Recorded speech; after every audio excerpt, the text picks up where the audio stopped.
ভাংনামাৰী জিলা পৰিষদৰ প্ৰাক্তন সদস্যৰ বিৰুদ্ধে হাতে হাতে প্লে কাৰ্ড লৈ প্ৰতিবাদ। ভাৰতীয় জনতা পাৰ্টিৰ লগতে সচেতন ৰাইজৰ ভাংনামাৰী আৰক্ষী থানাত এজাহাৰ দাখিল। আগন্তুক পঞ্চায়ত নিৰ্বাচন সমাগত। বোকা ছটিওৱাৰ ৰাজনীতি যেন আৰম্ভ হৈছে বৰখেতি চৰাঞ্চলত।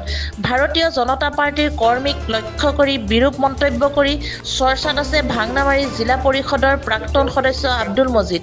নলবাৰী জিলাৰ মোকালমোৱাৰ চৰাঞ্চলত ভাৰতীয় জনতা পাৰ্টিৰ উদ্যোগত আৰু সচেতন ৰাইজৰ সহযোগত এক প্ৰতিবাদী কাৰ্যসূচী গ্ৰহণ কৰে।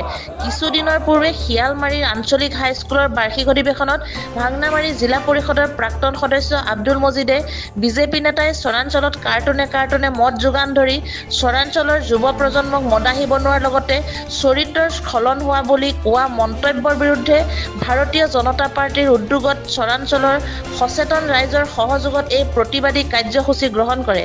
চৰাঞ্চলৰ যুৱ প্ৰজন্মক লৈ কৰা এনে মন্তব্যৰ পাছত জাঙুৰ খাই উঠে ভাৰতীয় জনতা পাৰ্টিৰ কৰ্মকৰ্তাসকলৰ লগতে চৰাঞ্চলৰ সচেতন ৰাইজ।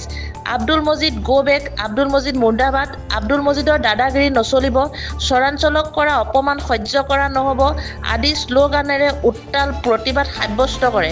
ভাংনামাৰী শনিবৰীয়া বজাৰ প্ৰাংগণত এই প্ৰতিবাদী কাৰ্যসূচী গ্ৰহণ কৰে। শান্তিমূলক প্ৰতিবাদৰ পাছত প্ৰতিবাদীসকলে ভাংনামাৰী আৰক্ষী থানাত উপস্থিত হৈ এজাহাৰ দাখিল কৰে। আৰক্ষী তথা প্ৰশাসনক বিৰূপ মন্তব্য কৰা প্ৰাক্তন সদস্যৰ বিৰুদ্ধে বিহিত ব্যৱস্থা গ্ৰহণ কৰাৰ দাবী জনাইছে। এই প্ৰতিবাদী কাৰ্যসূচীত উপস্থিত থাকে বৰখেতি ধৰ্মপুৰ মণ্ডল বিজেপিৰ সম্পাদক হাৰেজ আলী, কালাৰছৰ আঞ্চলিক পঞ্চায়তৰ প্ৰাক্তন সদস্য গুৰমুজ, সচেতন মুৰব্বী আব্দুল লতিফ চৰকাৰ, সক্ৰিয় বিজেপি কৰ্মী আটোৱাৰ ৰহমানৰ লগতে বহুতো স্থানীয় লোক তথা যুৱকসকল। পৰৱৰ্তী সময়ত ভাংনামাৰী জিলা পৰিষদৰ প্ৰাক্তন সদস্য আব্দুল মজিদে ইয়াৰ ওপৰত কিদৰে প্ৰতিক্ৰিয়া কৰে সেয়াহে হ'ব লক্ষণীয়। এখন হাইস্কুল অধিৱেশনত প্ৰাক্তন জিলা পৰিষদ আব্দুল মজিদ তেখেতে বক্তব্যৰ জৰিয়তে আমাৰ চৰ অঞ্চলৰ সমূহ ৰাইজক তথা বিশেষকৈ যুৱ সমাজক বিভিন্ন ধৰণৰ হয়তো কথা কৈ বিভ্ৰান্তি কৰিছে। তাৰ মূল কথাটো হৈছে সিপাৰৰ পৰা বিজেপি নেতাই কাৰ্টুনে মদ যোগান ধৰি মদাহী বনোৱাৰ লগতে চৰিত্ৰ স্খলন হোৱা বুলি তেওঁ অভিযোগ কৰিছে। এই কথাটো আমি চৰ অঞ্চলৰ সমূহ ৰাইজে তথা যুৱ সমাজে ধিক্কাৰ দিছোঁ। ইয়াৰ পৰা আমি তেওঁক ক্ষমা খুজিব কাৰণে আহ্বান জনাইছোঁ।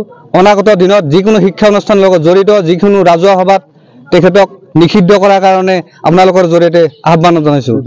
বিভাগীয় কৰ্তৃপক্ষক আমি এখন হয়তো আইনী ব্যৱস্থাত গৈ আমি আজি হয়তো ভাংনামাৰী আৰক্ষী থানাত এজাহাৰ দাখিল কৰিম। কিছু সময়ৰ পিছতে অনাগত দিনত হাইস্কুল শিক্ষান্ত পৰীক্ষাত ইয়াত এখন হয়তো সাধাৰণ সভা কৰি এখন কমিটি কৰা হয়।